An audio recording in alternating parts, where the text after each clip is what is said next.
As we stand on the brink of new discovery, the future of consciousness exploration holds limitless potential.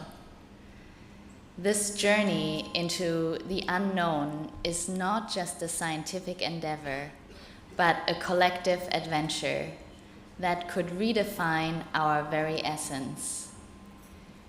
Imagine a future where the mysteries of consciousness are unlocked, leading to unprecedented levels of unity, empathy, and innovation. What role do you see yourself playing in this grand exploration? Dr. Tony Nader. Welcome.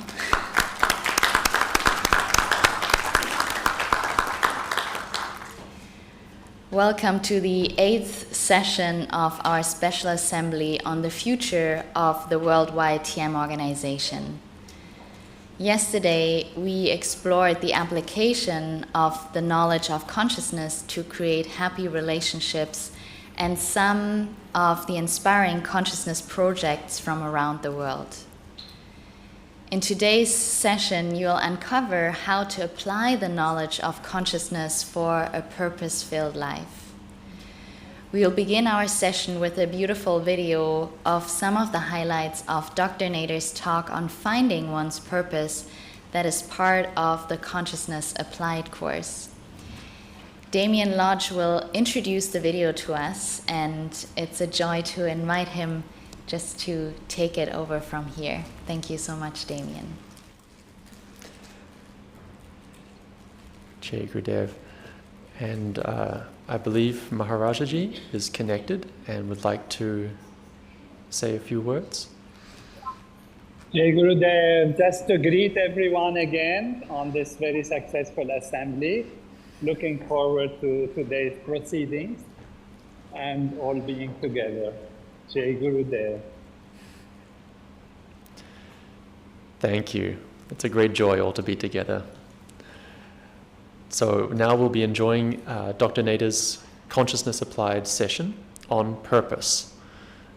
Yesterday, Dr. Nader was reminding us of the Vedic expression, Purnamida, Purnamidam, Purnat, Purnam Udachyate, Purnasya, Purnamadaya, Purnam Eva Vashishyate. That is full, this is full. From fullness, fullness comes out. Taking fullness from fullness, what remains is fullness. So in this way we have taken from a 2-hour full session into a half-hour full session, which we'll be enjoying now. Dr. Nader defines purpose from the fundamental level of consciousness in this talk. He'll be especially differentiating between purpose and career and diving deep into the mechanics of what is known in the Vedic tradition as Dharma. Dr. Nader talks about living life with meaning, no matter what our vocation or calling in life, and how to connect our interest and passion with our goals and purpose. We all know of the profound value in our lives of transcendental meditation, but to live 200% of life, we need to engage in action, and how to have that most life-supporting and fulfilling activity is really a question for the wise. Dr. Nader gives us special advanced insights into how transcending can help us to accomplish this, and gives unique suggestions on how to live life in an evolutionary direction so that no obstacles remain. We hope you all look forward to and enjoy this talk, where Dr. Nader is very open and personal with his personal observations and his own unique perspective on life as a whole, on relationships, leadership, and how everything we do in our life is guided by purpose. Thank you.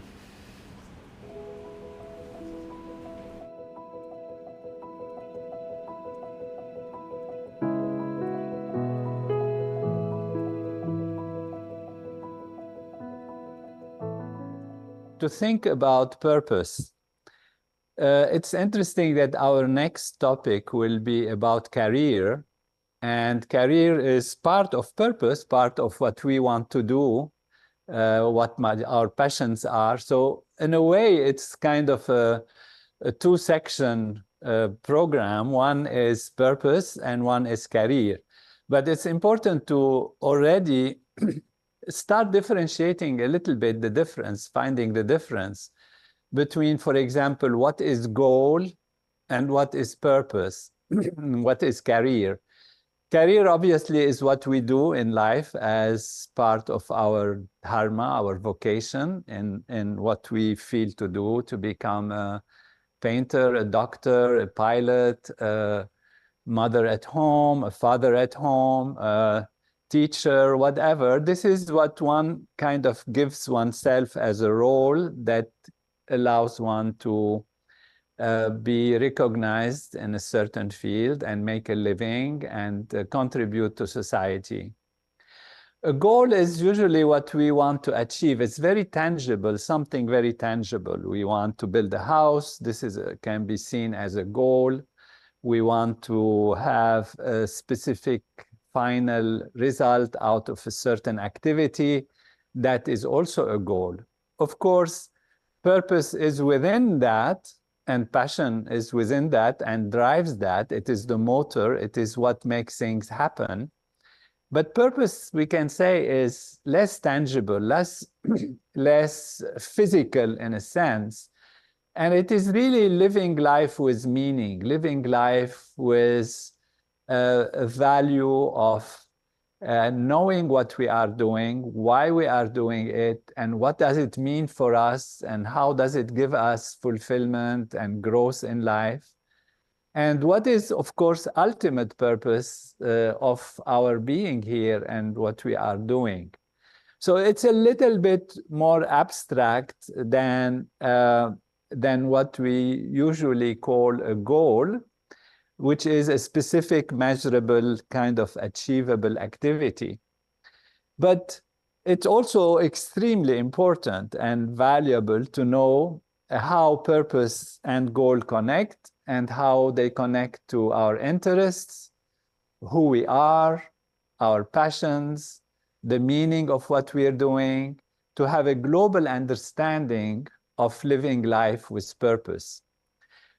You know, people can have the same goals, but one can be a visionary, one can be a dreamer, one can be living with meaning, one can be living kind of by accident. Things just happen and we are just thrown away around like a football being tossed around by situations, by circumstances, by people, by what happens in the outside. Or we take our life into our hands and we become a master of our destiny. So living with purpose and having purpose is really taking life in our hands, being the master of our destiny. And this requires a very profound understanding of who we are, why we are here, what's the purpose of everything. And also it requires knowing what our talents are, what our skills can be developed are, what our interests are. So knowing ourselves, developing ourselves, and making sure we have a sense of growing in greater and greater fulfillment so that we can not only survive, which is necessary, and also therefore our purpose should have within itself the idea of surviving, which means it is something that allows us to gain our living in a way that we can have a comfortable life, but also to thrive, and which means to grow. And that is very important to look at from this perspective of what is the meaning of all that we do in a global format. So we have the general picture, which is very important to keep in mind, and which is a very important contribution from the consciousness paradigm program. because otherwise purpose living can be very limited to just knowing who you are, what are your talents, finding, of course, what your passions are, and then, your skills and how to live life on a day-to-day basis with meaning, which is important and which we need to attend to and we need to understand, and the course will actually take you through that. But if it's not in the full context of the reality of life, it doesn't give you the dignity that you have, and it doesn't show you the path to ultimate fulfillment and why you are here, and questions may remain unanswered in this case. So having said that, now we want to say, okay, fine, this is the purpose, but I have my reality, I have my possibilities. Now, how do I do it? Of course, one way to do it is to expose yourself to the absolute field as much as is practically possible through transcending.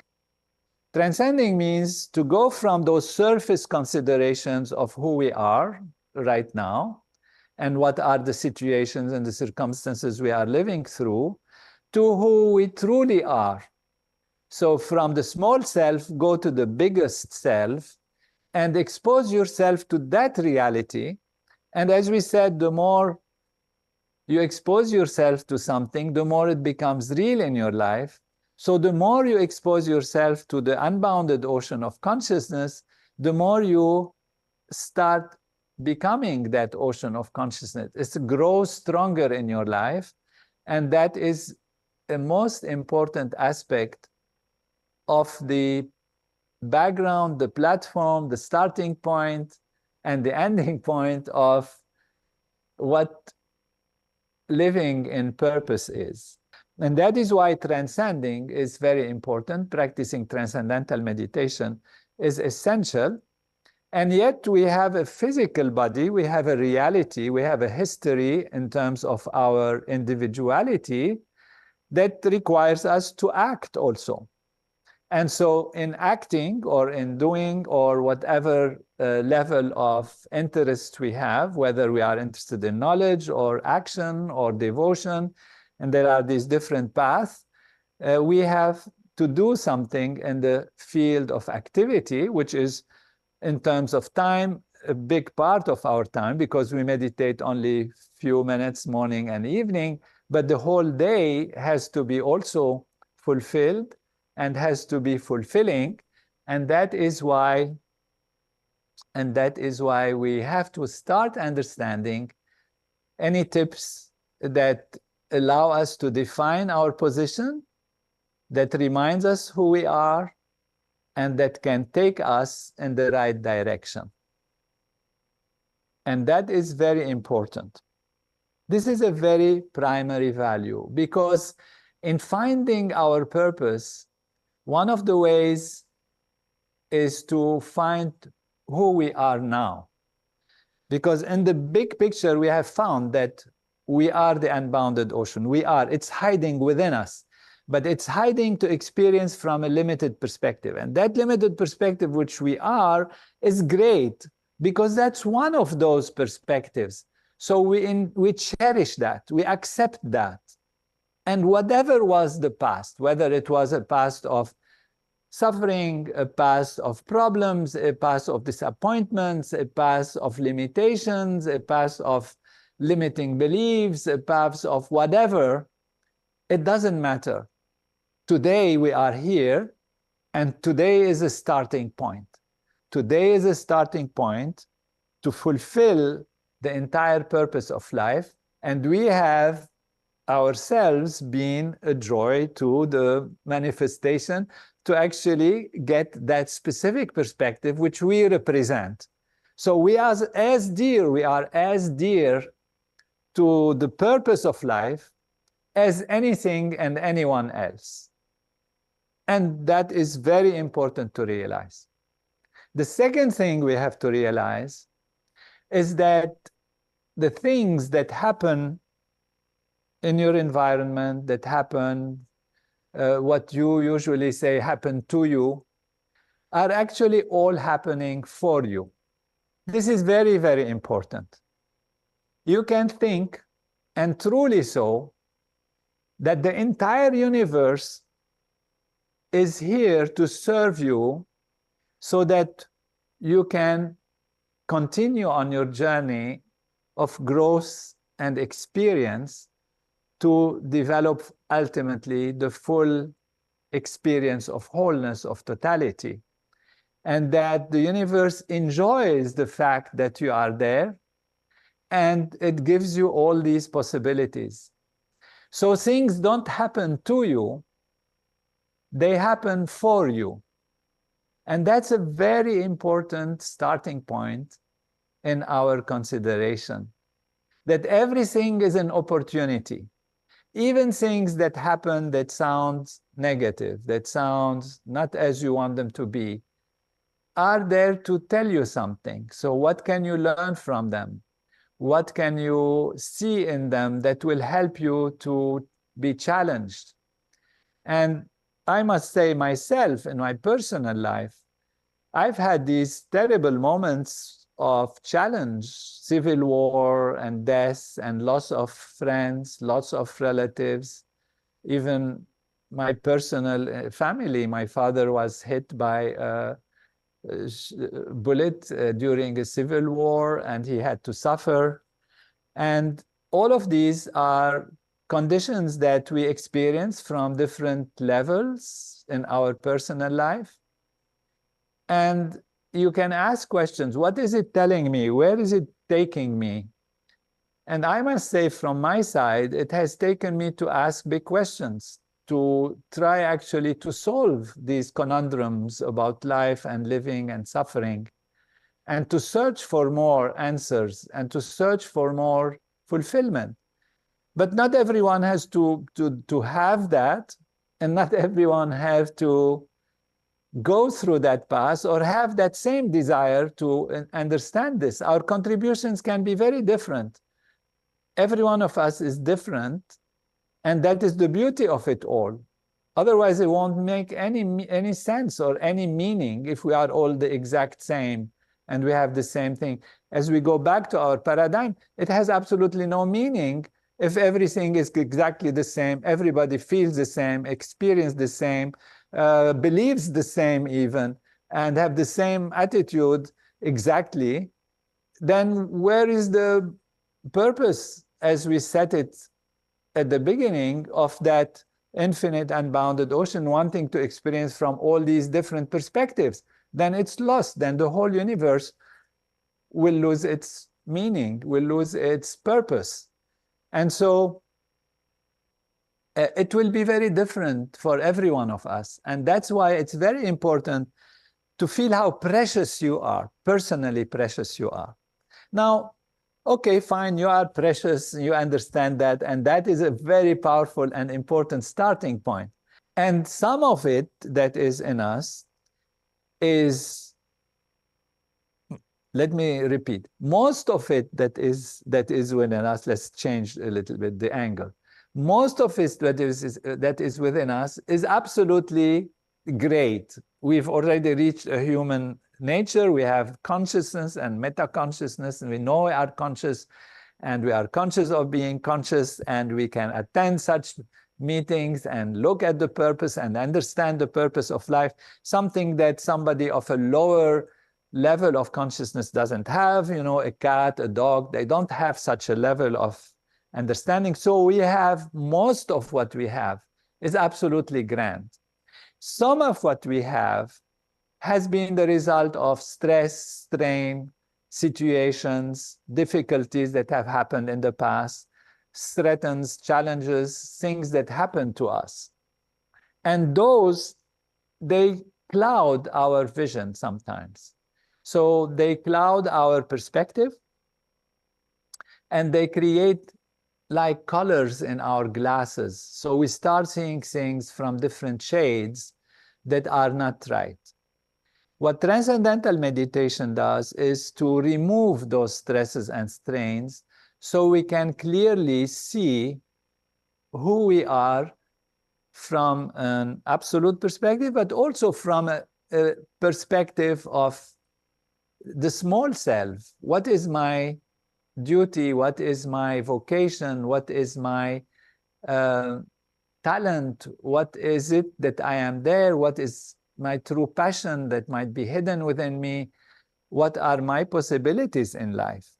So transcending and clearing out the mind and removing those obstacles, those things that are left over of maybe improper digestion of food, maybe a bad habit, maybe simple things. It doesn't have to be dramatic karmic things that happen to us because of bad actions in the past. Of course, all those can be there, but they are cleared and they give us a chance to discover ourselves more clearly. Now, having done that, we are adding now in our Consciousness Advisor program this also ability to look at our what we can call small self, because we know the big self is the ocean of consciousness. But we have our own inner self. We have our own reality. You know, I had said something in one of the meetings, and then they wanted to quote me, and they quoted me, "I am not the wave, I am the ocean." And Miriam will remember that. And I corrected by saying, "No, I am not just the wave, I am the ocean also." So we are the wave. We truly are. We are who we are. We don't reject who we are. And we know from where we are best how to be able to move to who we truly infinitely are. So we are a wave in the ocean, but ultimately we are also the ocean. That is our true big self with a big S. If we say that the small s is our small self, our individuality, which is also, again, I'm saying and repeating, a joy to the manifestation to know itself from this limited perspective of who we are. So let's say we want to now investigate who we are. Why is that important in the terms of purpose? Because somebody is a painter, somebody is a pilot, somebody is a doctor, somebody is an engineer, somebody is car driver, somebody is retired, and they want to see what is their purpose from that starting point. What are the things that define us in terms of our core values? So while thinking for purpose, which is something to be happening in the present and the future, we are starting by saying, let's also look at our core values, which are the results of our life in the past. And for this, you might want to even look and think and write down highlights of your childhood, highlights of maybe your parents or your take carers, those who take care of you at school, your friends, whatever is remembered, whatever is known as something that reminds you of yourself, how you see yourself, and particularly around core values, and at the same time, things that are limiting values or obstacles or insecurities that you have and that you have had. And you can write down on one side your core values, for example, honesty, for example, integrity, for example, maybe friendship. Your friends are very important values for you. You highlight that.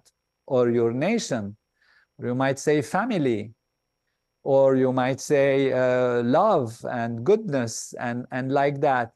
So these are values that for you are guiding values that you can see yourself maybe in your childhood going through. And by looking at even the character of people who influenced you, your heroes, who were your heroes? What was the character of a dominant person in your life? Maybe your mother, your father, your teacher, your friend, something like that, or anyone like that, or situations that have happened that have left an impact on you. And this is really the starting point of having in your consciousness, in your awareness on the cognitive level, on the mind level, an idea about the background of who your small self is. Now, I have a warning here, which is very important. Although this is important, we have to realize that we are growing all the time. So we are not going to be stuck by those, and we are not going to identify ourselves with those, but they are a starting point that will tell us if we have some very fundamental core values that we need to attend to, that we are identified with, and if there are any fears or insecurities or problems that we have had that worry us. Because when you want to look at purpose, you want to be in tune with your core values, and you want to make sure you are not encountering situations that are complex in terms of your insecurities or problems that you might have, or fears that you might have. And sometimes, these can be mixed up. For example, you can say honesty is my core value, is something very important for me. I have to be honest. And you can ask yourself, why is that? Why is it so important for me, honesty? Is it because I'm inspired by honesty? I have seen my heroes being honest, and I have had a beautiful experience and uplifting experience with people that are honest, and therefore that is really a core value, that is a positive value. Or maybe honesty comes from a fear because people have not been honest with you, and that disappointed you. And therefore, that is more on the insecurity level, on the obstacle level, on the fear level. It's no more like a core value from a positive perspective. It's something that you want to avoid people being dishonest. And therefore, you have to evaluate these things in order to start forming an idea of what was your childhood situation, your past, and also then look at your path in life in terms of how you have evolved through these values and how these values maybe have themselves evolved and have changed. Because, again, I'm saying this because we are always evolving, and we are always becoming greater and greater in our life. Whatever it is, we are learning from all the good things, all the bad things, all that happens, all our mistakes. And we don't have to hold ourselves as prisoner of things that are negative, or identify ourselves in only certain ways. And that is really the fluid nature of our reality. But we have to know where we are now in order to start finding a purpose in our life. Then, of course, comes what talents we have. So the talents that we have. Do we have a certain abilities that we have in our nature? Ability to sing, ability maybe to have a very fine way of dealing with our hands, working with our hands. For example, when I was at medical school, I was certain I was going to become a surgeon. And that is because I had great abilities with my fingers, with my hands. I was very precise when we went through the training of surgery. I was extremely precise. My hands were very stable. I could do things precisely. And I felt I had this talent of working with my hands. So I was sure I was going to become a surgeon. And that's what I was hoping to achieve as a specialty in medicine. Now, these talents are important to know But we should know that it's not necessary that we use our talent for our purpose necessarily, although these are indications of what we can do best. For example, I didn't become a surgeon, and the reason was I didn't like the surgical environment very much. I didn't like the blood. I didn't like, cutting and going into things. It was a contradiction to me. And therefore, even though I was becoming a medical doctor, and as a medical doctor, surgery is the most appropriate for somebody who has a talent of using the fingers, it was not necessary for me because there were other aspects that were not fulfilling. So this is where we say you have to see your talents, see your core values, but also see how does it balance with the things you don't like to do or the things that for some reason are negative for you.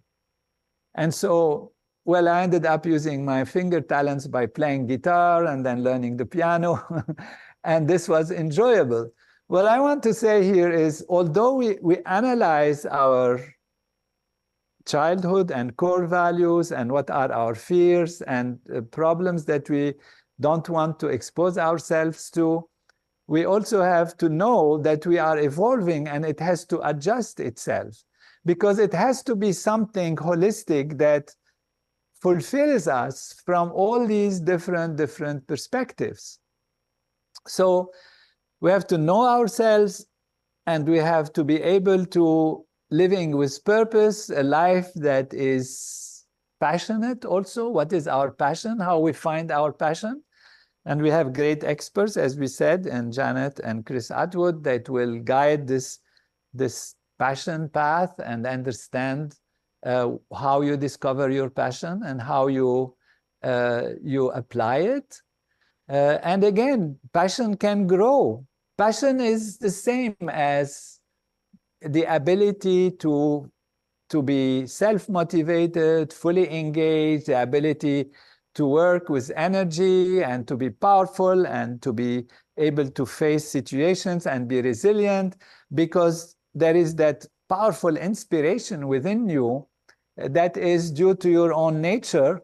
You are who you are, and you have these talents, you have these interests, which is another aspect. And passion is really on a feeling level.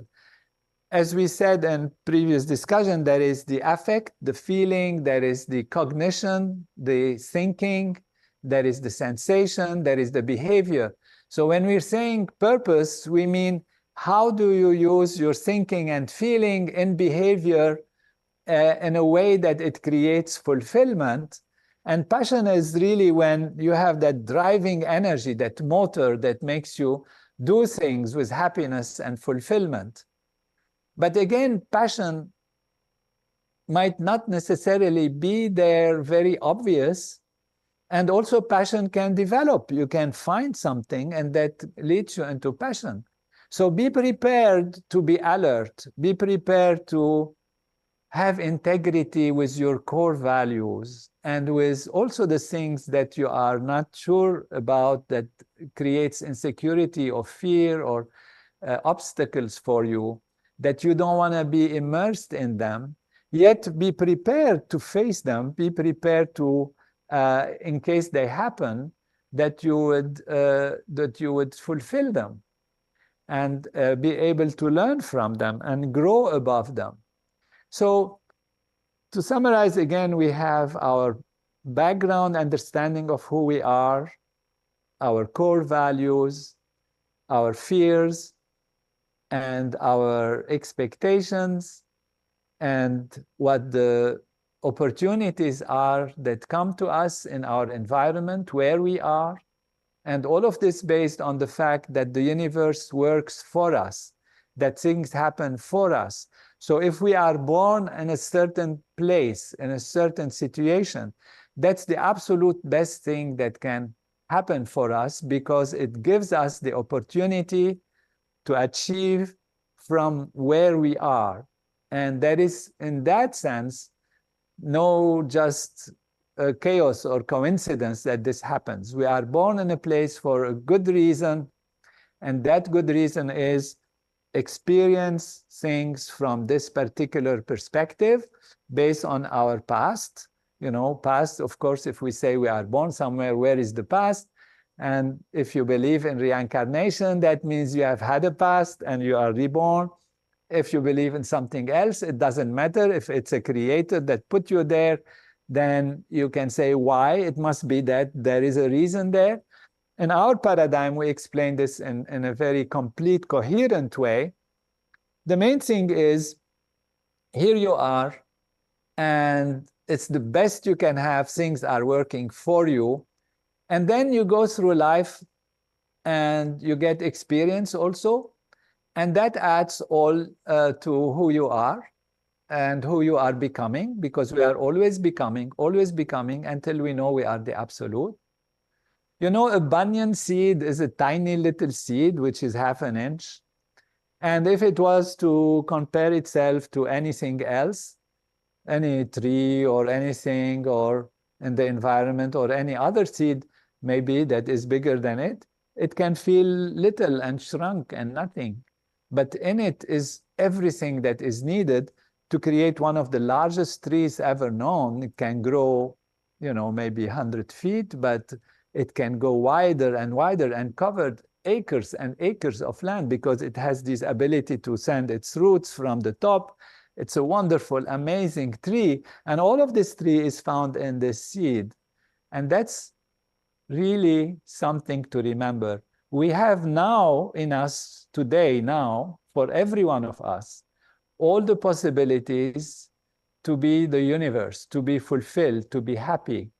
And if we live in accordance who we are now, but who we know we are in our deep inner self, and go forward with confidence and trust, life is really wonderful and worth living, and a joy for our little self growing into becoming the ocean of being, and for the ocean of being enjoying the experience of our limited self as it grows through different phases of its development until it becomes the ocean again.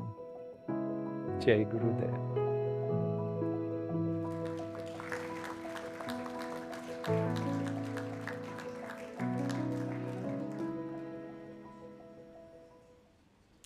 Beautiful.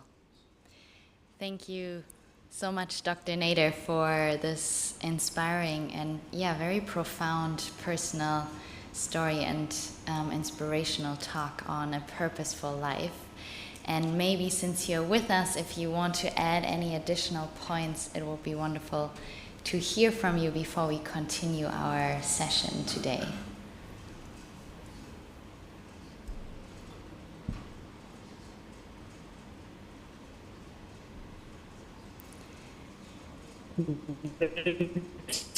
Take advantage of all the rich presenters, and if there is a question.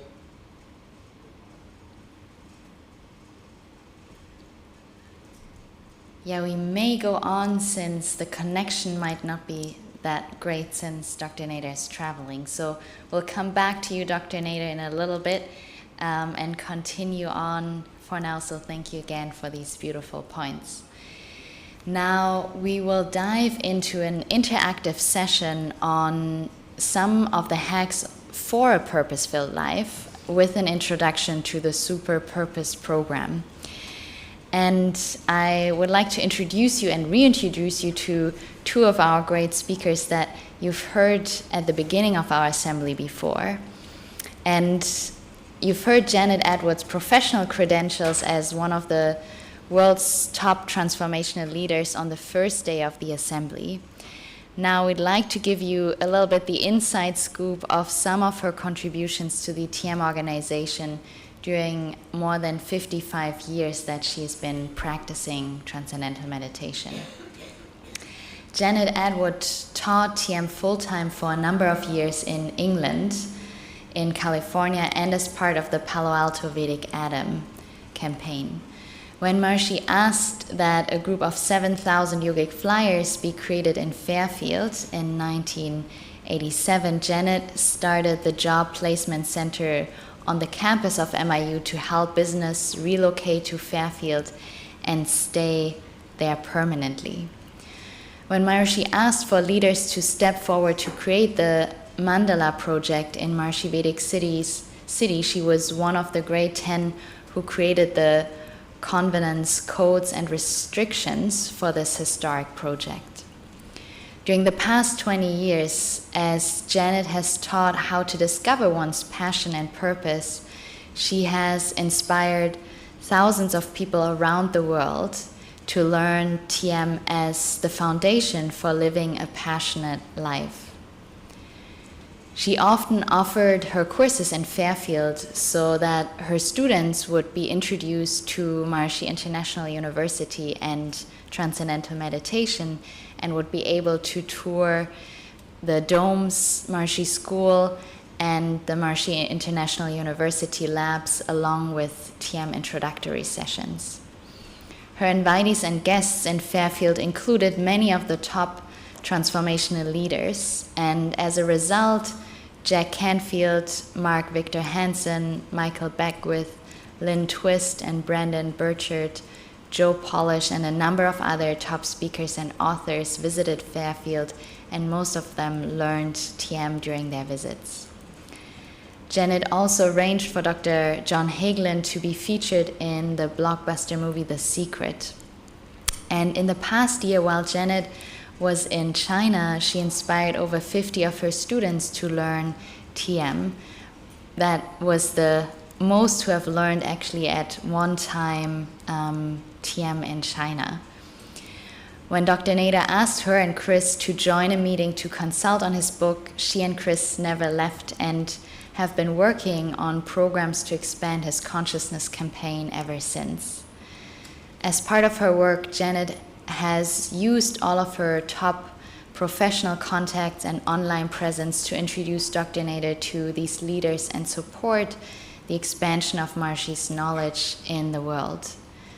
Along with her team, she has overseen the creation of the Consciousness Advisor certification program, the weekly meeting of Dr. Nader's Consciousness Campaign team, and the launch of Dr. Nader's book in English. Janet also initiated and coordinated the private question and answer sessions that Dr. Nader has now done for several years that have raised funds to support Dr. Nader's Consciousness Campaign. And besides all that, working with Maharshi and Dr. Nader, one of Janet's most proud accomplishments is that she was asked by Chris and his wife Doris to be the godmother of their 3 beautiful children.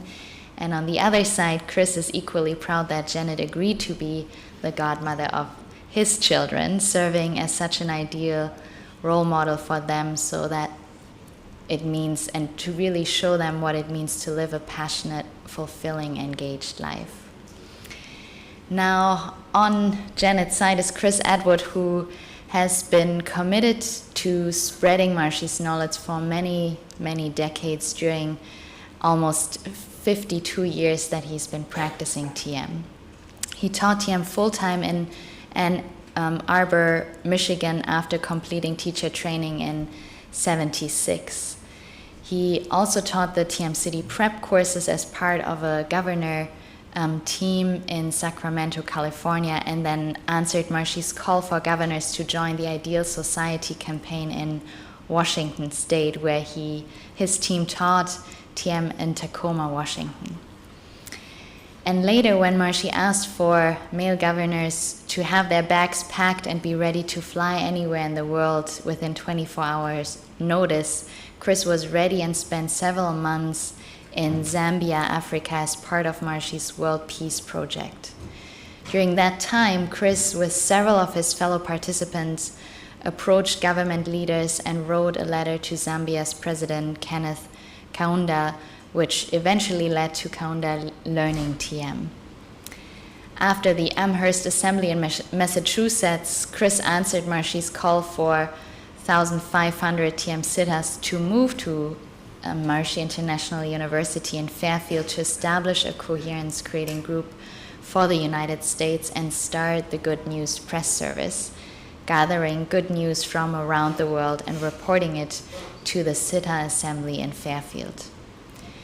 When Maharishi created the 1,000-headed Purusha program, Chris was among the first to join and spend 10 years on this program of extended meditation and service. And during those years, Chris worked on a number of special projects, including contacting government leaders in Hawaii as part of Maharishi's Global March, heading up the approach to educate in the Philippines, and overseeing the instruction of several thousand Filipino students, creating the Corporate Development Program, which introduced TM and instructed employees in corporations such as General Motors in the US and 100 companies in India. Along with Janet, over the past 20 years, as Chris and Janet have taught programs on finding passion and purpose around the world, Chris gave many presentations on TM to people in the transformational world, as well as bringing students to Fairfield to be introduced to Maharishi International University and its community, inspiring thousands of people to learn TM.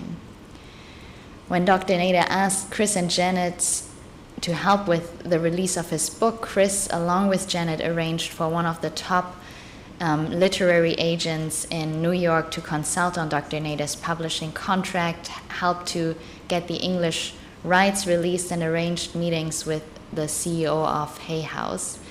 And all this resulted in a publishing contract and the release of Dr. Nader's book in the English-speaking countries that will be released on August 6th this year. Chris also supported Dr. Nader with his ebook, Untold Stories of the Life of Dr. Nader, and the creation of Dr. Nader's 6 talks on the practical application of consciousness that you just got a sneak preview from, to daily life, which is now being launched as the Consciousness Applied course. And Chris and Janet really have been a great team for many years because of their passion and natural talents to complement each other so well. So without further ado, a warm welcome to Janet and Chris to lead us into this next session on hacks for a purpose-filled life. Anna Marika, thank you. That was long, and now everyone knows Chris and I very, very well. So thank you so much. That was very, very sweet of you. And thank you, Dr. Nader. I was so touched while you were speaking. Your profound explanation on purpose and the importance of investigating who we are was just so brilliant. Thank you for reminding us all that we live all possibilities at all time. And thank you, all of you, for being here today. Dr. Nader talked about your core values, and as we'll see today, your core values and your passions are very closely connected. When you clarify your passions, you will begin to clarify what your core values are. I love this beautiful quote by Maharishi, and I hope we can put that quote up. Maharishi said, "Whatever we put our attention on will grow stronger in our life." For all of us, in every moment, we're either putting our attention, as Dr. Nader said, on what we choose to create, or putting our attention on what we don't want to create, and it's a choice. In the Super Purpose course, we're going to help you discover your top 5 passions so that you can put your attention easily on what you choose to create. And today we're going to give you just a little small taste of what this program is all about. To do that, we use a system called the Dharma test. And to be clear, I want to be very clear on this, the Dharma test is not a philosophy. It's not a way of thinking. It's a tool to help you gain clarity about the things that matter most in your life. We call it a system because the acronym for system is save yourself time, energy, and money. And so what happens when you follow this Dharma test system, you arrive at the door of your purpose. Chris? Is Christopher here? I'm here. I'm just a little when the slide was closed, then I couldn't share it anymore. So I apologize to everyone. So living a life of purpose has two components. First, aligning with what you love and care about most. And second, removing the obstacles that can sabotage you and take you off the path of your purpose. The Super Purpose course is designed to help you with both of these. Now, we have this beautiful quote from the Bhagavad Gita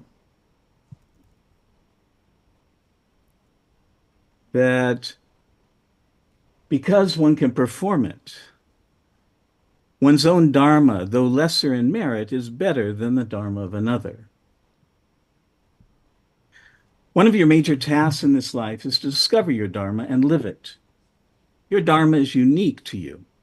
No one can do you as well as you. It's the special role you were born to play in this world. And when you're aligned with your dharma, then life feels purposeful, meaningful, and more effortless. In the ancient texts, dharma was called duty, and Maharshi referred to it as the path of right action. It's the path in life which is aligned with natural law so that everything you do feels meaningful and purposeful.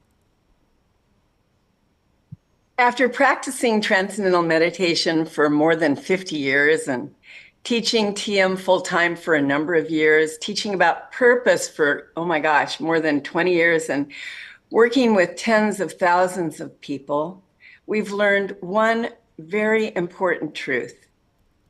To live a life of purpose, it's important that you're clear on what your passions are. In the Dharma test, we say your passions are like breadcrumbs that lead you on to the path of your destiny. And that's why in the Super Purpose course, we spend the first 2-hour session helping you discover and clarify your passions. We define passion a little differently than the word is commonly used. And this is our definition. Your passions are the things you love and care about the most. Because when your life is connected to those things, you feel passionate. In the Dharma test, we have people look at the different areas of their life that are important. And not just career, we want people to have a very balanced life. So at first, we take them through these different levels: fun, service, education, spirituality, environment. Environment is, where do you live? Do you live in the mountains overlooking the ocean? Do you live in a vastu environment? Your career, your relationship, your health. And we have people, again, look at all these areas, all these different areas. And then later, you can go back to the Dharma test and you can take it just for your career or your relationship or whatever area that's important to you all by itself. So today, to make it as practical and useful as possible for you, we're going to ask all of you to make a list of 10, 7, 8 things you care and love about deeply, using very short, concise sentence that complete the phrase, "When my life is ideal, I am." That's how we begin this part of the Dharma test. When my life is ideal, I am. And before you begin making your passion list, let me share some examples of other people's passions. Again, starting when my life is ideal, I am. Number 1, living in a beautiful Vastu home. 2, living an enlightened life. 3, working in a nurturing environment with lots of plants and light. 4, enjoying perfect health with lots of energy, stamina, and vitality. 5, having fun with everything I do. 6, spending lots of quality time with my family. 7, working with a supportive, enlightened team who shares my values. Now, here's what we'd love you to do is just take the next 5 minutes and start writing as many of your passions as you can. And if you could even put it in chat, that would be wonderful. And we'll be in silence for this part so that no one has any distractions. And if you finish early, just review your list and be sure that each of your passions are unique. So we're going to have 5 minutes right now for all of you to think about what you're most passionate about. And Chris, if you could put up that list of areas for everyone to remind them, that would be wonderful. Thank you.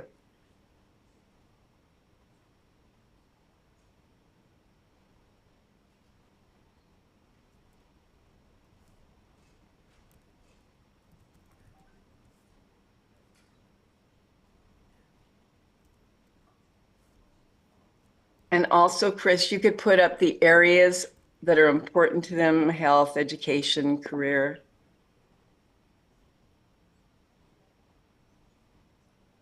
Thank you. Okay. It'll be wonderful to see your passions in chat so we get to know you better.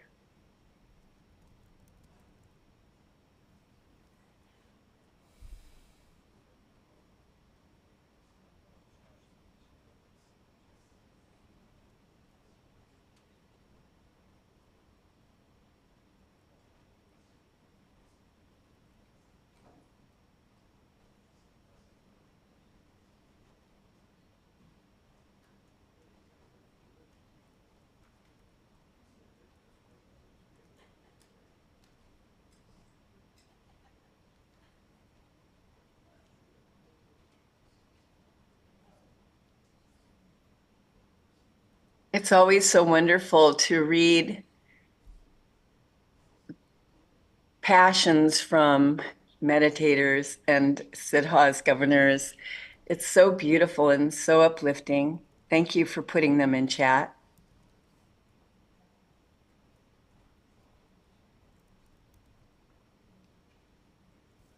And it's always good to use a short phrase, like if fun is a passion, then you might say, having fun with everything I do, or my work is fun, or just a short phrase. Well, you'll find it's more useful. Also, I see someone put little worries. What you put your attention on grows stronger. So you want to make sure that when you write your passions, that you're writing in the positive. So how could that look differently?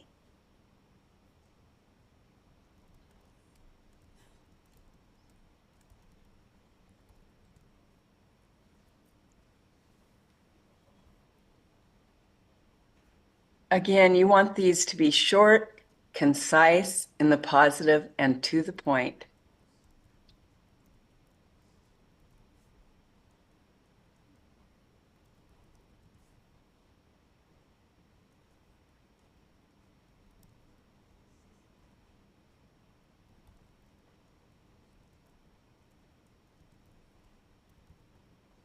And when you write them again, what we found is most useful is to have a short phrase for each of your passions. So if your passion is teaching, for example, it could be something like inspiring people to live full and rich lives as a teacher. Or if I see Elena was sharing cooking as a challenge. So you could say cooking delicious, wonderful meals for my friends and family or whoever.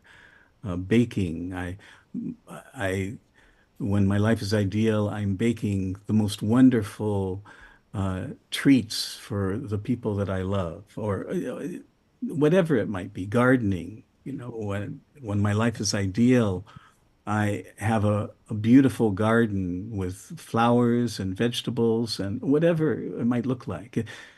It shouldn't be a whole paragraph, but a short phrase we found can be useful in helping you to clarify what it is that you really love. And lastly, content is secondary, feeling is primary. So when you write your passions, write them with words that were uplifting, great, happy, inspiring, because you can feel those words when you write them in your passions. That creates that feeling for you. Good. Just a minute more. Mhm. These are great.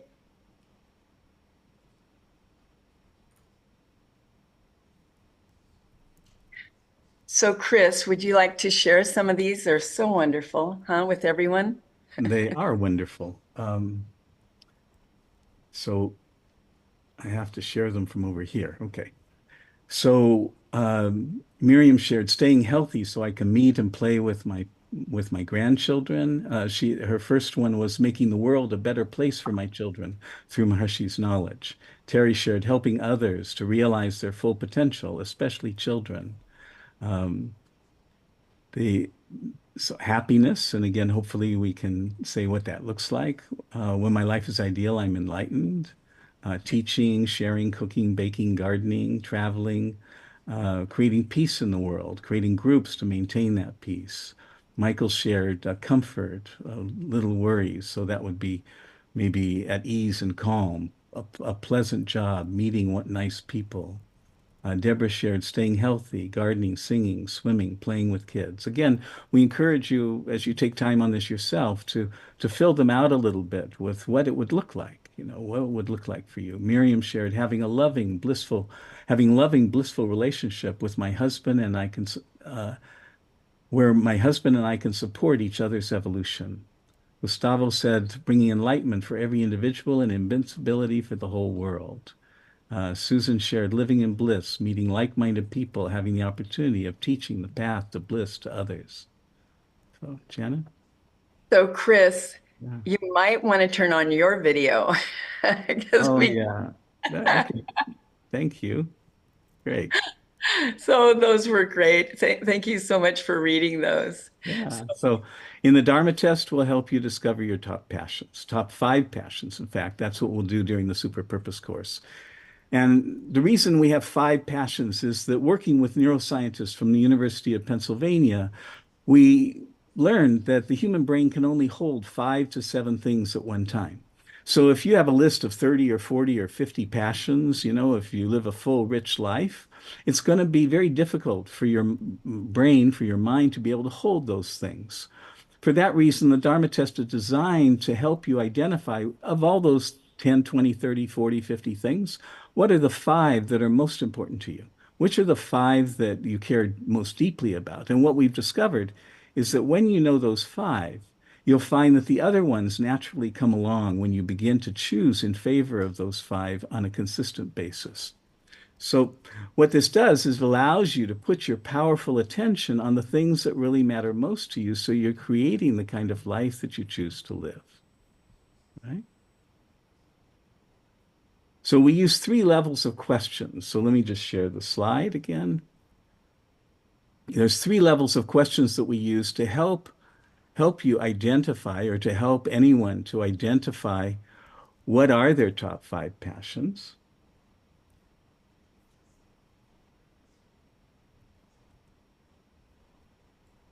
There we go. Yeah. The first question is, which feels better, the first passion or the second passion? So what we do in the Dharma test is we go through and compare each passion to the next one and say which feels better, which feels like it's the one that I care most deeply about.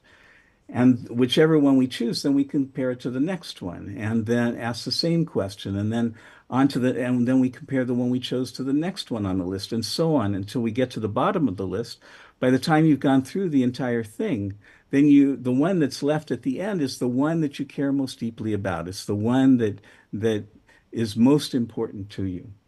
But sometimes people aren't sure. They hesitate and aren't sure which one, because both of them are really important to me. And when we take people through this, we share that the good thing to know is that ultimately you can have all the things you want. The value of the Dharma test, the value of comparison, is to create clarity.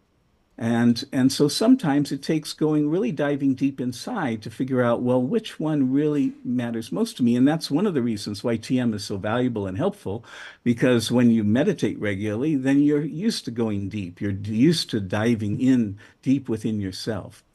So the second question we ask is really making the choice so clear that it's possible to make that comparison. We ask if you can have passion number one, but never have passion two, or you could have passion two, but never have passion one, which feels better? Most of the time, that's enough, but sometimes people still aren't sure. They're not clear. And so then we ask them to close their eyes so that they can really go deep within. And we ask them to imagine living passion one at a 10, full out, as fully as possible. And notice that passion two is nowhere in this picture. And then we ask them to notice how that feels. Because passion is in the heart, right? You find your passions in the heart. So how does that feel? Now set that passion aside. Imagine living passion two at a 10, full out. And notice that in this picture, passion number one is nowhere to be found. Notice how that feels. And then we say, which feels better? And in our experience, having done this many thousands of times, that by the time people have gotten through those three questions, it's invariably clear which of the two really is most important, which feels better to them. Thank you, Chris. So I want everyone to think about, what would it be like if you sat across the table from your wife or your husband, your children, your friends, your associates, and you said to them, I want to take you through this Dharma test so I will know how to support you in the things that matter most to you. I mean, think about what your relationships would be like. And this is just a small first part of the Dharma test. The Dharma test is a series of exercises that help you get so clear about what you love and care about most that you'll not only discover passion growing in your life, but as you can see, you'll discover how to help others live their best life as well. I mean, how can you help them live their best life if you don't know what matters most to them? And for those of you that have young people in your life, children, imagine what it would be like if you sat down at the kitchen table with them and you said, hey, honey, come on, let's figure out what you're passionate about so mom and dad can support you. I mean, imagine the bridge that's created. So in this program, we're going to also guide you through this process to determine how much of your passions you're already living and where you need to put more attention. And you're going to learn several exercises that will help you create the experience of living those passions and let you know when you're fully living them. And this is really super important because living your passions is an inside-out job. Because when you get so crystal clear, not only about what your passions are, but what your life will feel like when you're living them fully, then what happens is you begin to create that life from within, which is the first step to creating it on the outside. And when you're done, you'll understand why this collection of exercises, tools, and processes has been so effective with people from all walks of life, from all over the world. There are 3 parts to the Dharma test formula, and I love this formula: intention, attention, no tension. Intention is all about putting your powerful attention on your passions, those things you care about the most. And for that, we have the Dharma test. Attention is all about focusing your consciousness like a yogi, a laser on the things that matter most to you. And all of us, again, we're so powerful. Everyone's powerful. It's just, where are we putting our attention? The second part of attention is striking like lightning in all directions. Once you know what you're passionate about, walking through the doors that are open, not complaining about the doors that are closed, and knowing that nature has the perfect timing and plan for your life. And then once you've focused all your attention on your passions. You've done everything you know to do to realize those passions. The third part of the formula, I think it's the hardest, to live a passionate life is no tension. No tension has two parts. First, it means act from that field of peace we all have within us, so your actions are most powerful and most effective. Transcendental meditation, naturally, we've heard this from both Dr. Nader and Chris. There's time to stop writing your passions. We've heard from both Dr. Nader and Chris that TM naturally develops our connection to this field so we can act from there spontaneously. And then the second is to let go, surrender. You say this or something better, knowing that the innumerable laws of nature always knows what's best for you. The second principle is how to ensure you are always living a dharmic life. And you might want to write this one down. Whenever you're faced with a choice, a decision, or an opportunity, choose in favor of your passions. I want to say that again. Whenever you're faced with a choice, a decision, or an opportunity, choose in favor of your passions. And I want you to know firsthand, it's so easy to say, but it's a lot harder to do, especially if you love people so much. Because what most people do is they choose in favor of what other people want for them, what their father or their mother or friends want for them. And that's why they aren't living a passionate life. And when you use this formula, it ensures you'll consistently choose in favor of those things that bring meaning and purpose to your life. And when you do this, everyone wins, everyone. And only 100% of the time, even if it might not appear that way at first. And again, imagine that all of us today who are here you to create a simple yet highly effective action plan that will allow you to prioritize the next steps that you're going to take and in what order they need to be done. Plus, you'll learn a process for constantly updating this plan so you're always working on the things that have the highest priority. In the fifth and last session, then we're going to give you a session to bring everything together and share practices to enhance your own self-love. Because if there's one thing that Janet and I have found, it's that if you don't have love and appreciation for yourself, then it's very difficult to choose consistently in favor of your passions. Our world is filled with people, many of them we love and care about deeply, who want us to do many, many other things other than what we're most passionate about. So part of living a passionate life is also being able to love and appreciate who you are and the value of being able to follow your own passions. When you take the Super Purpose course, there's two programs to choose from. The basic Super Purpose program is a 10-hour program with 5 workshops that I just described, and it's designed to help you define your purpose in life and to begin living it. The fee for that is $549 US. The Deluxe Super Habits for a Purpose-Filled Life program is a 20-hour program where you take the 10-hour Super Purpose program, and then you spend the next 10 weeks going through the Super Habits program to create the habits that will allow you to consistently choose in favor of your passions and also to undo or unravel those habits or patterns that may not have served you in the past. So to take these two programs together, the course fee is $698 US.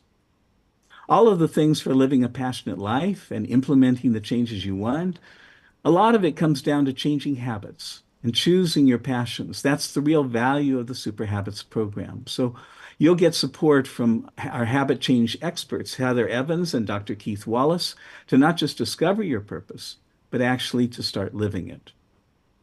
And the Super Purpose program, just to summarize, it's 5 2-hour interactive live online workshops plus a WhatsApp group that will continue for the duration of the course, where you can connect with other members of our community and ask questions, both of us and other experts.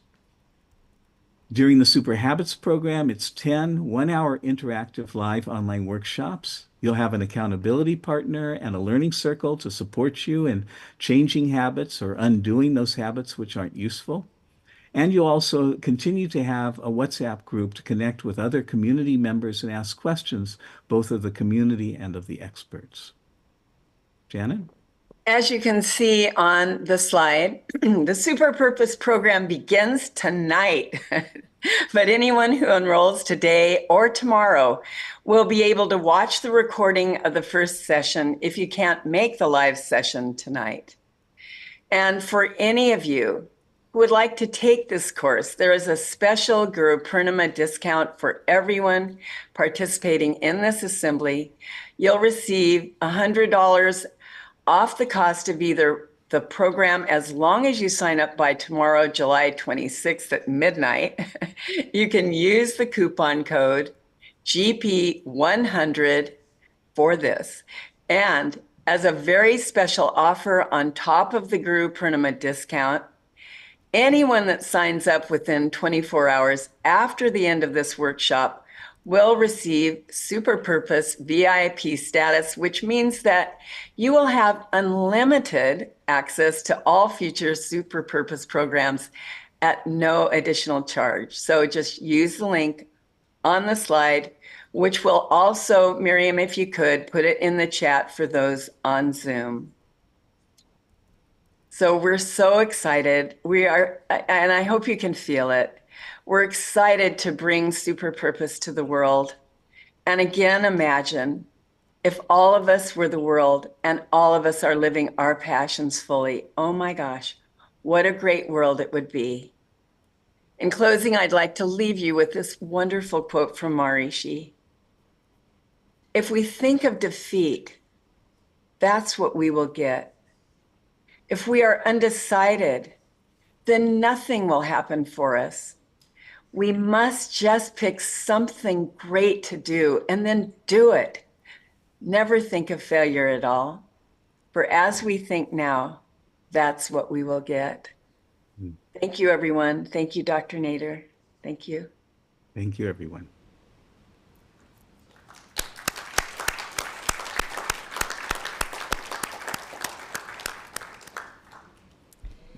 Thank you so much, dear Janet and Chris, for this inspiring and really passionate talk about living a purposeful life in the light of consciousness.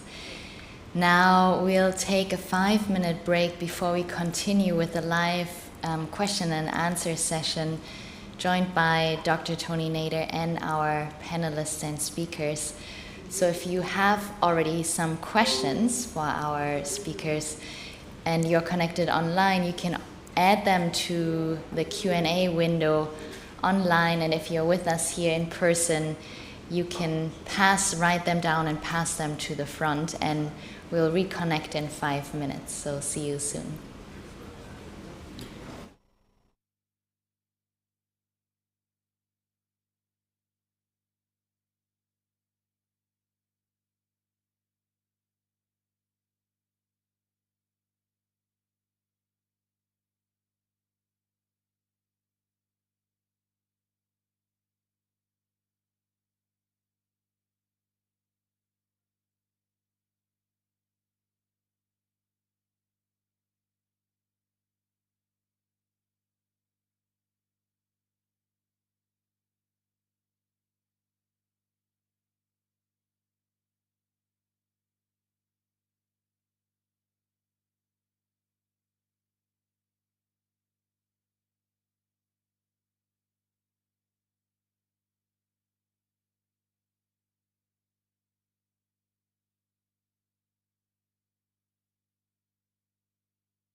The purpose of love is not all absorption into a state of oneness where life will cease to be lived. The purpose of love is to make life significant, as powerful as possible, as glorious as possible. Maharishi Mahesh Yogi. Welcome back, everyone, to this 8th session and the second part of our 8th session of the Special Assembly. And now we'll dive into our live question and answer session, and we'll be joined by all our panelists, Janet and Chris Atwood, along with Miriam and Damian Lodge, and if the connection holds up, also with Dr. Tony Nader. So we'll start our session, and maybe we could just check if Dr. Nader is connected with us and see with our online team. Yes, I have been connected all through, even during the break. Beautiful. Thank you so much, Dr. Nader. Then and I want to take this opportunity to thank Janet and Chris for putting all their life experience, which is an experience of transcending, most importantly as teachers and devotees of the knowledge that Maharishi has brought, and all the added values that they have gathered in specific aspect of life, in particular here in terms of purpose. And I'm reminded of how we had everything in Maharishi. You know, how we asked Maharishi, what should I do, should I not do, kind of our habits.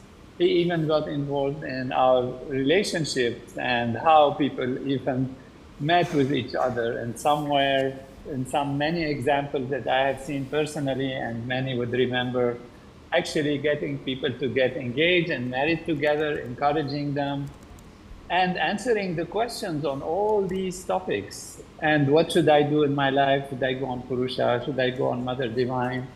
Should I, what profession should I do? Should I do my research, continue my work? And even Gurudev, who, when Maharishi came to him, he told him to actually go back and finish his studies and get his physics degree and then come to him. So we had that supreme master, that supreme leader, and many of the ways Maharishi guided us in this was to actually guide us to find the answer in ourselves and to tell us, see how you feel, where your heart takes you, what's your desire, how you feel. And that is really bringing to light all of these values. And really I feel with all what we're doing now is doing that same thing and putting it in a systematized, structured way. And really ultimately asking everyone and helping everyone and guiding everyone to find their path, to find their way, to find their passions, to find their purpose and adjust their living in the same way as Maharishi, day in and day out, of course, always emphasized transcendence, as we all do, but also guided us in finding within our heart what's best for us. And I think really Chris and Janet today are beautifully contributing to systematizing and structuring that. And so it's all in the line of the tradition and the line of what we are doing. So thank you very much, and thank you for all who are attending and will participate in all these programs. Beautiful. Thank you so much, Dr. Nader.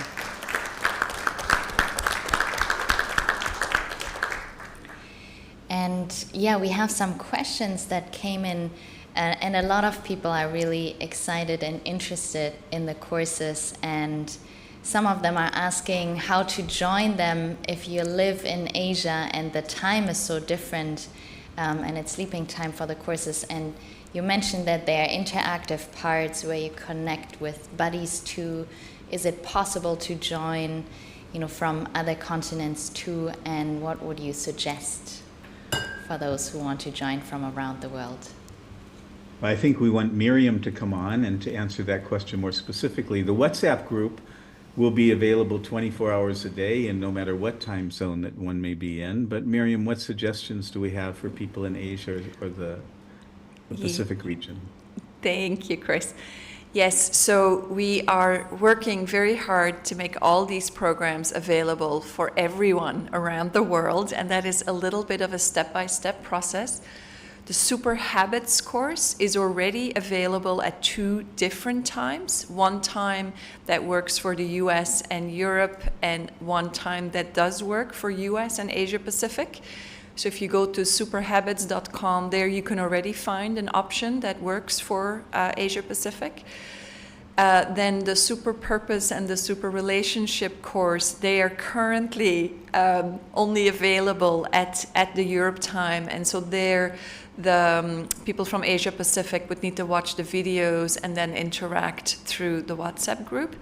And we are working to make those programs available at different times as well, as soon as possible. It is just challenging, like specifically, for example, Janet is in the US and Chris is in Europe. So we need to find times that work a little bit until we get much bigger and they can train other people to help them in other time zones. So for now, Super Habits is available, Super Relationships and Super Purpose is available through the videos, and we will keep you posted as we can expand to more time zones for live workshops as well for those. Miriam, I hope I'm doing the right thing, but you know I have a special love for Asia because I go there so often. So I'd be happy to get up early in the morning and make sure that Asia has a program so we can talk about that. I would love that, and I'm sure Asia would love that, Janet. We will talk, yes. Beautiful. Thank you both. I think that's really exciting for many of our listeners who are joining from, the more Asian countries. In terms of the Purpose course, there are questions coming in also regarding, we talked about the different body-mind types and the way how that relates to other aspects that we discussed in terms of consciousness and relationships and consciousness and habits. Do these different body-mind types apply to in the Purpose course, and how will they be part of the course? So, Janet, maybe I can speak to that, and if you'd like to add. So, in our experience, the different dosha types are not directly related to the identification of your passions, although what we would find, of course, is that Vata types will be quick and Pitta types will be sharp, and Kapha types will take longer to go through these different processes. But where the doshas really come into effect, see, our experience is everyone has passion. Everyone has things that they love and care about most. And those things are really related to your individual personality, your individual nature. There are Vata types who their top passion is family, and there are Vata types who their top passion is making a difference in the world, and the same with Pitta and Kapha types, the doshas don't necessarily affect what your passions are. But the implementation of your passions, of course, the dosha types are going to make a big difference, because the way in which you go about living your passions, the way you go about actually connecting your passions to the things you do in the world is going to be influenced by your prakritis, by your nature. And so in this Super Purpose course, we're not going to directly address the effects of the different doshas, the different prakritis. But I think you'll find that when you create your action plan, that you'll begin to see your own prakriti, your own doshas, then being applied as you begin to implement, take action to realize your passions and to live them fully in your life. Janet, do you want to add anything? No, it was perfect. It was beautiful. I would add that is exactly like what Chris is saying. That is why we combined the program, the deluxe program that they introduced, combines the super purpose, which is just about identifying your purpose, which is not so dependent on your mind body type, but it combines it with the super habits program for the implementation, which is completely driven by the mind body type. So that's by combining them, you get all that mind body knowledge for your living your purpose included. Thank you, Miriam. Perfect. Beautiful. Yeah. It makes it really complete and showing again how we can even integrate and address several of these aspects of consciousness in a course and really support some of our relationship approaches or finding our purpose approaches with the Super Habits program, because we can help implement these programs more effectively, of course, along with our technologies like transcending being the foundation with our TM practice and advanced programs. Now, there are a few more questions regarding really how to live and understand these layers in between as well as we grow in consciousness, and how does this connect to consciousness. And somebody's asking, a lot of our speakers have been referring to the subconscious level of the mind. What do we really mean by that? It seems that we're not fully aware of what is happening there. And how does it then relate to consciousness, or even the 7 states of consciousness that we know as Maharishi taught them? Anyone would like to comment on this? And Dr. Nader, feel free to chime in as well. Yeah, I was going to say, I think Dr. Nader may want to address this first, and then we might have some comments. If Dr. Nader's available. Jay Guru, there are different layers of consciousness, different levels of consciousness, and in our consciousness paradigm, subconscious is another way of having a consciousness of which we are not directly aware, but when we direct our attention towards that value, if we can plunge deeper within, then we can bring it up to our awareness value. For example, you're sitting on a chair and you don't feel the chair because your attention is somewhere else. But if you take your attention there, then you feel how the chair is pushing through your body or on your body.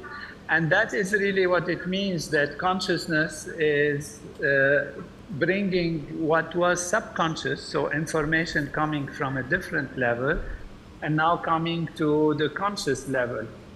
So in our paradigm, everything is consciousness.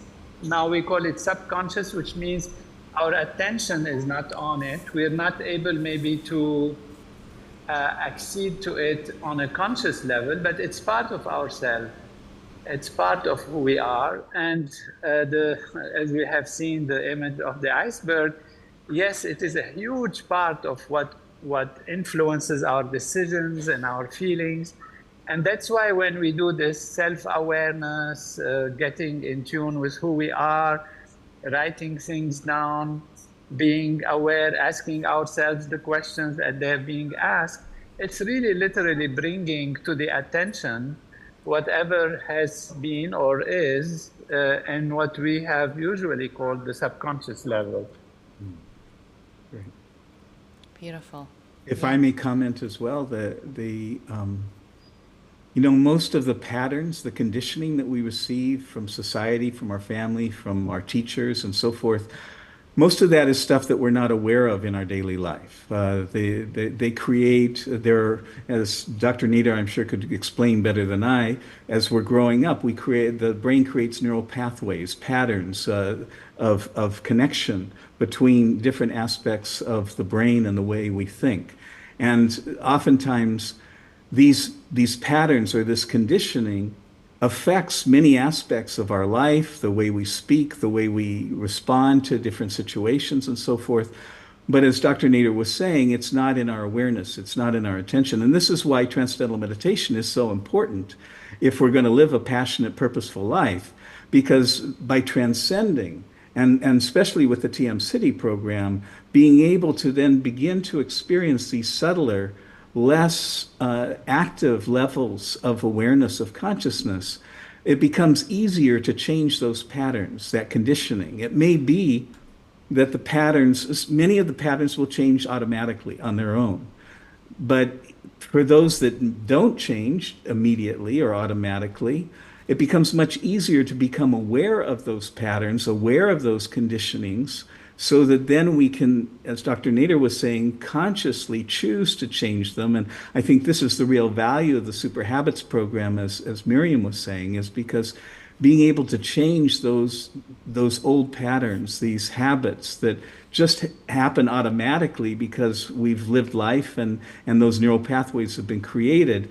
By meditating regularly, transcending, then we kind of loosen things up, if you will, and make it easier then to make that change. So something like the Super Habits program then gives the ability to consciously choose those patterns and create new ones which support our life and allow us to live our purpose more fully. And I'd like to share just one more thing, is that in our 5th session is when we share with you some wonderful exercises to really pinpoint these patterns that we have so that we can undo them. And it's one of the things that both Chris and I have found that gets in the way of anyone being able to live a passionate life are their inner critic. I'm not good enough, I'm not smart enough, I'm not this, I'm not that. And so what we're going to be doing is we're going to be lasering focus on these things that maybe we're not even aware we're doing.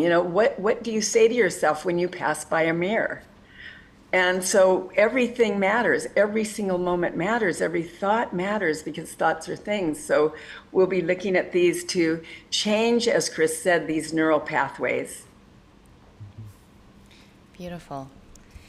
Yes, maybe on that note, another question regarding these layers in between and how to find our purpose, which may even change as we evolve ourselves. And someone is asking, Dr. Nader said that we should live in accord with who we are for a fulfilling life. In order to know our deeper, more universal truths, we have technologies of consciousness such as TM. However, just as the waves move and change more rapidly, we may not know or understand about ourselves on a more surface field or on more surface fields of life, because we change from day to day, year to year. When it is such a moving target, how can we know more about ourselves on the more surface value of life? So Chris, if it's okay, I'll jump in on that. Great. One of the things that we tell people is that when you first take the Dharma test, that's when you're just, it's like, okay, you can feel sometimes that, wait, are these top 5, are these the things that matter most to me? Are these the things that I care about most? So we tell people at first, take it 2, 3, 4 times until it's really solid. You can feel, okay, this is it. This is what I care about. This is what matters most to me. And then what we say to people is that, as you just said, Anna Marika, and shared, what Dr. Nader said was that the waves move and change as our life does, is that we tell people to take this Dharma test every 3, 4, 6 months, because life is constantly changing. And so you want to keep up with that change, because your passions will change. What you think you care about now might not be what you care about in a moment's time. A passion can change in a moment's time. Maybe I remember for me, one of my passions was traveling all over the world, and I was set to go to do a great travel. And then I found out that my stepmother had terminal cancer. And in that moment, and it was in that moment, my passion changed. I didn't even have that on the list. And so immediately I just went to be with my stepmother, because nothing was more important than that passion. So I hope that was a good example. That was a great example. And one of the things that Janet and I have discovered over the years is that when people consistently choose in favor of their passions, what that means is that when you're faced with a significant decision in your life, you ask yourself, is this going to bring me closer to what I love and care about most? Or is it going to take me farther away from what's really important to me? And when people consistently choose for the things that bring them closer to what has greatest meaning, what's most valuable, most important to them, then they discover that whether they can articulate their purpose or not, whether they can write it down or speak it, it doesn't matter. Their life begins to feel purposeful. It begins to feel meaningful. That purpose arises almost spontaneously out of this consistent choice to choose in favor of what we care about most. As Marcy said, what we put our attention on will grow stronger in our lives. And so as we put attention on living the things that we love and care about most, then that's what begins to fill up our lives. And then life begins to feel, oh, this is why I'm here. This is what my purpose is. This is what gives meaning to my life, right? And so one of the things that we encourage all of our students, everyone that we've taught, to do is not worry too much about whether you can write down, okay, this is my purpose. You know, you may be able to. Some people can. Some people have a hard time with that. And so focus on getting really clear, as Janet was saying, even if you have to take the Dharma test again and again for a while until you get really clear. But you'll discover that as you get that clarity and choose in favor of those things you love and care about most, then that's what allows you to live your purpose. And the other thing I wanted to say about this is, you know, Marcy spoke from time to time about Dharma. And Dharma, as we said, the path of right action, the path which is aligned with natural law. And as consciousness grows, as we grow into higher states of consciousness, it's natural that our life becomes aligned with those things. It's natural that our life will begin to feel more purposeful, more meaningful. And the kinds of exercises that Janet and I have been teaching and that we'll teach in the Super Purpose course, we found for most people can be helpful because they just, as Dr. Nader was saying, bring our conscious attention to the process that's really happening naturally as we grow more and more into higher states of consciousness. And as we have discovered, and I'm sure many or all of you have discovered as well, the more we live our life consciously, the more we create the kind of life we really choose to live, right? And one other thing, what I love about this Dharma test is that it strips us down to really have to be really honest with ourselves and take a really strong look at our life in all the areas. In health, am I exercising on a regular basis? Am I eating organic food? You know, am I this? Am I that? And this is so important for all of us, not just to have one area of life that we've got down, but to have every area, because as I said earlier, every single moment matters. Every moment matters. And that's why this Dharma test is so important, because it focuses on all of your life, every moment of your life, because every moment of your life has to do with your consciousness and the expansion of your consciousness. Beautiful. Yes, thank you so much, both Janet and Chris, for these inspiring answers. Maybe some question, and then we'll end shortly as we're coming up to the hour. So the last question regarding some of those people who are still deciding if they should take the test. Someone is asking, I'm not sure if I should take the test because I know my passion, but I've not been able to earn money with it. I think that my survival is secured in some way, but my financial situation causes still anxiety and insecurities, and it's a deep stress. At the same time, the person feels that they serve with their passion and think on that on a really regular basis, but they're also at their retirement age, so does it make sense to still take this course on finding your purpose? And somebody else asks also, what is the purpose, or what is the best purpose for an elderly or retired person? So any notes or comments? Yep, you just stop living once you're old. Okay. I hope that's not true. I know. I like to tell everyone I'm just getting started. I'm just getting going. I really, truly feel that way because there's so much at every stage of life. There's so much, and it's all different. So maybe, Chris, you might want to first put your attention on the money part of the answer, and then I'll follow up because I have definitely some things to say. Sure. So in the Super Purpose course, as we described briefly, we are aiming to help you find the confluence, the meeting point between these four different elements.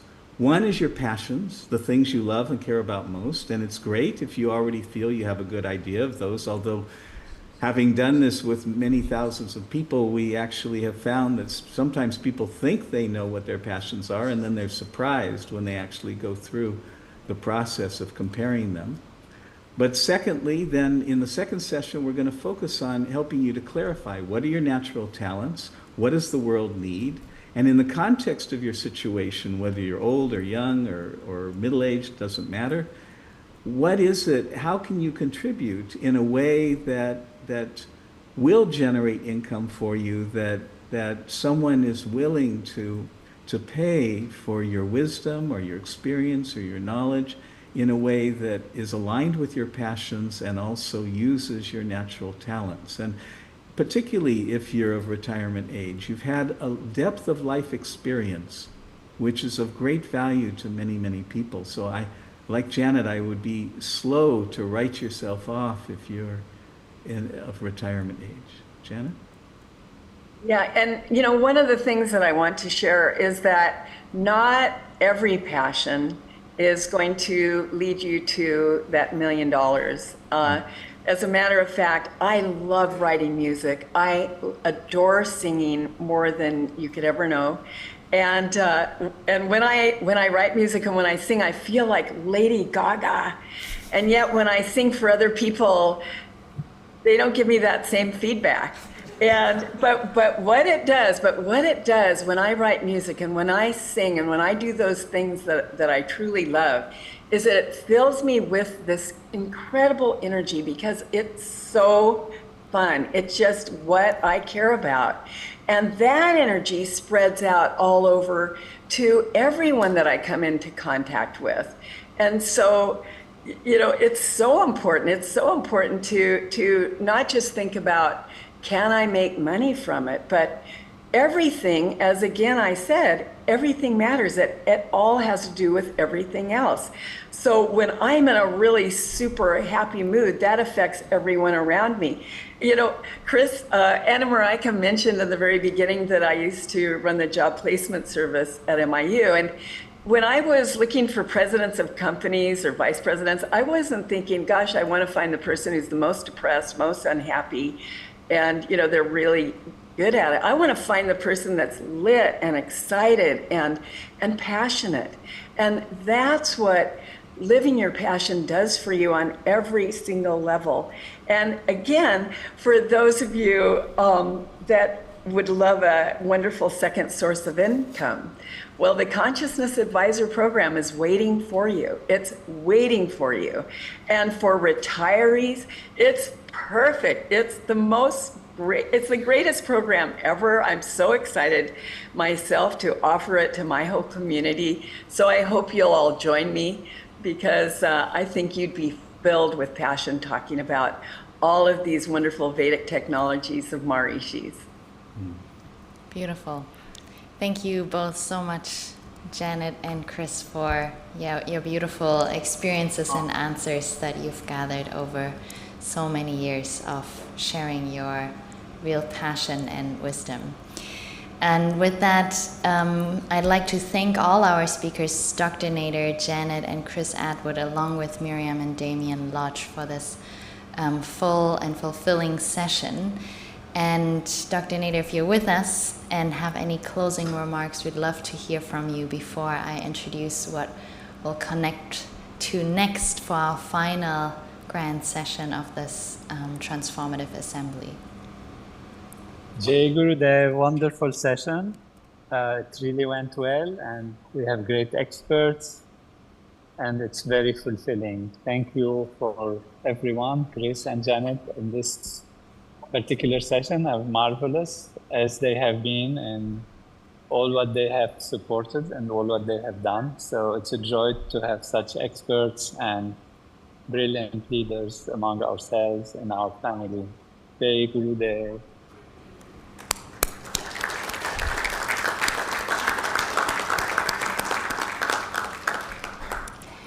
Wonderful. This completes our 8th session of the application of the knowledge of consciousness for purpose-filled life. And in our 9th and final session of this assembly, you'll join us on a journey to Maharishi European Research University, where we are connecting from right now. And that is one of the really leading destinations for consciousness-based experiences. So you'll hear about its expansion and developments, and we will connect again at 8:15, this time 8:15 p.m. Central European Summer Time, and look forward to really a grand closure and vision of the next steps from this assembly with you all. So enjoy and see you all soon.